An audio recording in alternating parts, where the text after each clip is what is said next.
víctimas de violaciones de derechos humanos deben ser llevadas a través de la Comisión a la Corte Interamericana.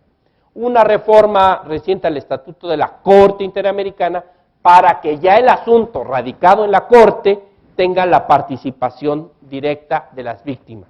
En las audiencias y en los procedimientos ante la Corte participa, desde luego, la Comisión y pueden tener una participación directa las víctimas.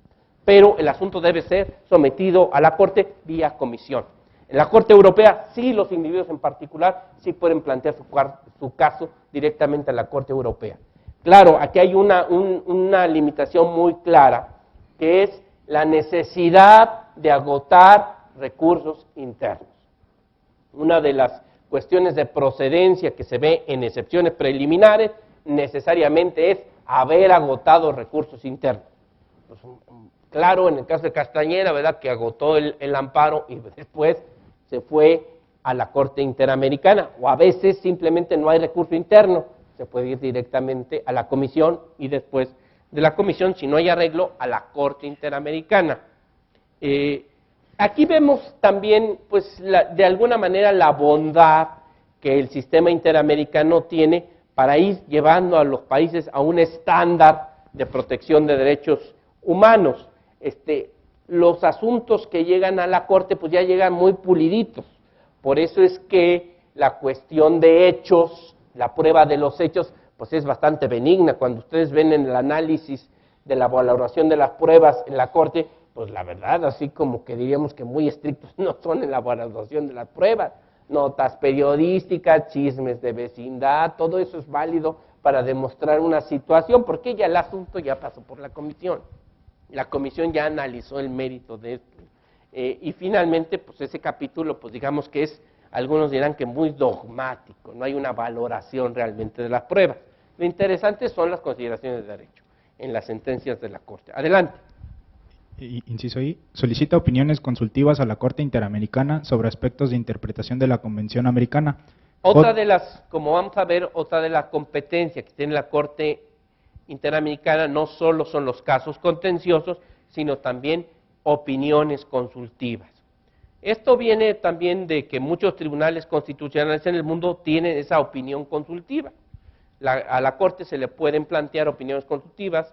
México, como ya vimos en el caso de los trabajadores migratorios, pues solicitó esa opinión consultiva, o también la Comisión puede solicitar opiniones consultivas a la Corte, como en el caso de las reservas. Adelante. J. Elabora informes anuales, especiales y emite recomendaciones a los Estados miembros del sistema. Bueno, ahora vamos a ver la Corte Interamericana. Pon la página de la Corte, por favor, Federico. Adelante. La Corte Interamericana de Derechos Humanos, con sede en San José, Costa Rica, es la segunda institución autónoma de la Organización de los Estados Americanos, cuyo objetivo es la aplicación e interpretación de la Convención Americana sobre Derechos Humanos y de otros tratados concernientes al mismo asunto, y fue establecida en 1979. Está formada por 7 juristas de la más alta autoridad moral y reconocida competencia en materia de derechos humanos, elegidos a título personal. Durante el 9º periodo ordinario de sesiones de la Asamblea General de la OEA, fue aprobado el Estatuto de la Corte, y en agosto de 1980, la Corte aprobó su reglamento, el cual incluye las normas de procedimiento. El 25 de noviembre de 2003, durante el 61º periodo ordinario de sesiones, entró en vigor un nuevo reglamento de la Corte, el cual se aplica a todos los casos que se tramitan actualmente ante la Corte. Adelante. El 10 de septiembre de 1981, el Gobierno de Costa Rica y la Corte firmaron un convenio de sede, aprobado mediante Ley número 6889, del 9 de septiembre de 1983, que incluye el régimen de inmunidades y privilegios de la Corte, de los jueces, del personal y de las personas que comparezcan ante ella.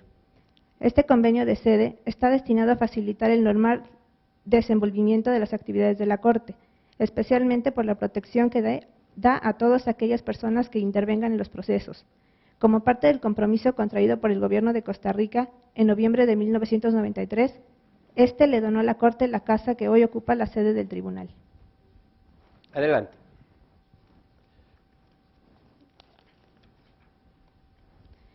La Corte cuenta con una doble competencia jurisdiccional, la primera de tipo consultivo y la contenciosa, cuyo reconocimiento es facultativo, esto es, se requiere de un acto posterior del Estado mediante el cual la acepte. Solo así, las resoluciones en los casos contenciosos serán obligatorias. México realizó la declaración para el reconocimiento de la competencia contenciosa de la Corte Interamericana de Derechos Humanos mediante el decreto que se publicó en el Diario Oficial el 8 de diciembre de 1998. A la fecha, la Corte Interamericana ha resuelto los siguientes casos en contra del Estado mexicano. Caso Alfonso Martín del Campo, DOD, contra México. Excepciones preliminares. Este asunto se quedó en excepciones preliminares. México puso una excepción ratio tempori y dijo, pues esta condena que se llevó a cabo a Alfonso Martín del Campo, aún con torturas, se realizó antes de 1998 y por lo tanto, Corte, no tienes competencia para resolver este caso. La excepción preliminar se declaró fundada y la Corte ya no le siguió.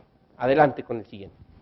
Caso Castañeda Gutman contra México. Excepciones preliminares, fondos, reparaciones y costas. Aquí me permite hacer un doble comentario. El primer caso que se resolvió contra México fue el caso Castañeda Gutman contra el Estado mexicano, y aquí en esta sentencia se analizó todo, excepciones preliminares, todas las que puso México, el fondo del asunto y el de reparaciones y costas.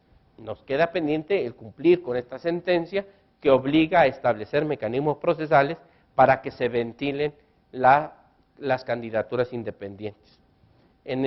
Por lo que veo, creo que en esta cuestión de la reforma del Estado, que rasurada ya pasó la Cámara de Diputados, parece que hay consenso y por ahí viene el cumplimiento a esta sentencia, establecer a nivel constitucional la posibilidad de candidaturas independientes y mecanismos procesales para que esto se lleve a cabo. Adelante. Caso González y otras, Campo Algodonero contra México, excepción preliminar. Fondo, reparaciones y costas. Sentencia de 16 de noviembre de 2009, serie CN 205. Esta sentencia fue por las 3 muchachitas muertas en Ciudad Juárez y que no solo la Corte analizó pues todo el problema de la omisión del Estado de investigar seriamente la muerte de estas mujeres, sino que básicamente aquí se aplicó también otro de los instrumentos interamericanos muy interesantes, que es la Convención de Belém do Pará contra la discriminación de la mujer. Aquí las consideraciones de la Corte son muy interesantes porque ahí se hace un razonamiento en torno a que, pues sin perspectiva de género, pues con una visión discriminatoria hacia la mujer, pues esas investigaciones no se realizaron seriamente. Adelante. Caso Radilla Pacheco contra México, excepciones preliminares, fondos, reparaciones y costas, sentencia de 23 de noviembre de 2009, serie C, número 209. Bueno, esta sentencia que es pues, un hito en la historia constitucional de México, porque no solo obliga a realizar el control de convencionalidad ex oficio, obliga a investigar seriamente la desaparición de Radilla Pacheco a manos del ejército mexicano, sino que también obliga a México a no consentir un fuero de guerra en delitos donde están vinculadas como víctimas civiles. Adelante. Adelante. Caso Fernández Ortega y otros contra México, excepción preliminar, fondo, reparaciones y costas. Luego, adelante, después sentencia de 30 de agosto de 2010, serie C, número 215. Adelante. Caso Rosendo Cantú y otra contra México, excepción preliminar, fondo, reparaciones y costas. Sentencia de 31 de agosto de 2010, serie C, número 216. Caso Cabrera García y Montiel Flores contra México, excepción preliminar, fondo, reparaciones y costas. Sentencia de 26 de noviembre de 2010, serie C, número 220. Vamos a ver cómo manejar este otro instrumento. Ya vimos la oficina del Alto Comisionado de las Naciones Unidas en el caso, pues, para ver los instrumentos que tenemos a mano, ¿verdad?, para consultar, en este caso, la jurisprudencia de la Corte. Esta es la página de la Corte Interamericana. Miren, esta es la casa que le donó el gobierno de Costa Rica a la Corte. Nos vamos arriba, por favor. Aquí dice jurisprudencia, fíjale ahí. Y luego tenemos que aparecen casos contenciosos y opiniones consultivas, medidas provisionales, un poco la respuesta a la pregunta de Ramón, supervisión de sentencias, por país, por expediente, y búsqueda avanzada, que de avanzada no tiene nada. Pero bueno, casos contenciosos. Pícale ahí. Y ya se nos fue la página. Yo no le hice nada. Está pensando. No es una página muy alta. Y aquí vienen así, por orden, digamos, cronológico, las sentencias en formato de Word y en formato PDF, ¿no?